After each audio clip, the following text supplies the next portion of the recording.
Bismillahirrahmanirrahim. Baik, hari ini kita akan mempelajari tentang menentukan variabel penelitian. Tapi sebelum itu, mari kita ketahui dulu bahwa penelitian itu ada dua jenis. Yang pertama, penelitian kualitatif, dan yang kedua, penelitian kuantitatif. Untuk menentukan variabel penelitian, itu biasanya ada di penelitian kuantitatif yang berupa eksperimen. Ada tiga jenis variabel dalam penelitian. Yang pertama ada variabel bebas atau independen, yang kedua ada variabel terikat atau dependent, dan yang ketiga ada variabel kontrol. Untuk memahami perbedaan dari ketiga jenis variabel tersebut, mari kita pelajari melalui kasus berikut ini. Ada seorang siswa yang penasaran apakah jenis sepatu itu bisa mempengaruhi terhadap kecepatan lari. Akhirnya dia memutuskan untuk melakukan eksperimen.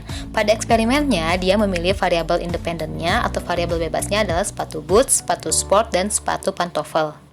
Secara bergiliran, dia melakukan eksperimen tersebut. Dia berlari sepanjang 10 meter. Ketika menggunakan sepatu boot, durasi waktunya 21 detik. Ketika menggunakan sepatu sport, didapatkan 13 detik. Nah, sedangkan untuk sepatu pantofel, didapatkan data 25 detik. Dapat disimpulkan bahwa jenis sepatu dapat mempengaruhi kecepatan berlari. Nah, untuk kasus ini, yang paling cepat menggunakan sepatu sport. Mari kita analisis jenis variabelnya. Untuk jenis sepatu termasuk ke dalam variabel bebas, karena variabel tersebut yang kita uji cobakan atau kita cari tahu pengaruhnya. Nah, untuk durasi adalah variabel terikat. Itu merupakan hasil yang kita observasi. Untuk variabel terikat harus bisa terukur, seperti itu. Untuk variabel kontrol, yaitu variabel-variabel yang dibuat sama dalam setiap perlakuan. Maksudnya apa? Contohnya begini, ketika pemuda itu berlari, nah ada hal-hal yang dibuat sama. Misalkan, jaraknya itu harus sama 10 meter, pakaian yang dipakai juga harus sama, cuaca atau kondisinya juga harus sama, sehingga data yang dihasilkan pun valid. Maksudnya hanya karena jenis sepatu yang mempengaruhi kecepatan berlari. Oke, kita ambil satu contoh penelitian biologi. Nah, contohnya ada pada gambar ini. Judulnya adalah pengaruh jenis cairan terhadap pertumbuhan tanaman kacang hijau, misalkan ya. Nah, yang menjadi variabel bebas atau independennya adalah jenis cairannya, yaitu ada minuman kaleng, ada jus, ada air biasa. Kenapa? Karena itu yang akan kita uji cobakan. Pengen dicari tahu nih pengaruhnya.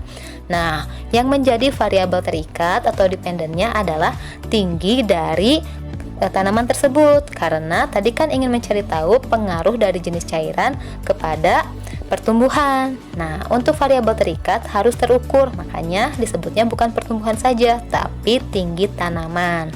Sedangkan untuk variabel kontrolnya yang dibuat sama apa saja? Yang pertama, jenis tanaman harus sama. Kalau mau tanaman kacang hijau ya tanaman kacang hijau semua. Terus untuk usianya kalau bisa juga sama. Tidak boleh yang satu kecambah, yang satu sudah 10 cm misalkan ya. Selain itu, jenis tanah harus sama dan ukuran pot juga harus sama. Lalu ditempatkan di tempat manapun harus sama juga. Oke, kita simpulkan bahwa ada tiga jenis variabel dalam penelitian. Yang pertama, variabel independen atau variabel bebas, yaitu variabel yang akan kita uji cobakan, yang akan kita cari tahu efeknya, yang bisa diubah-ubah. Nah, selanjutnya ada variabel dependen atau variabel terikat, yaitu hasil yang kita observasi, yang harus terukur juga ya. Terakhir ada variabel kontrol, yaitu hal-hal yang dibuat sama dalam setiap perlakuan. Oke, cukup sekian dan terima kasih. Assalamualaikum warahmatullahi wabarakatuh.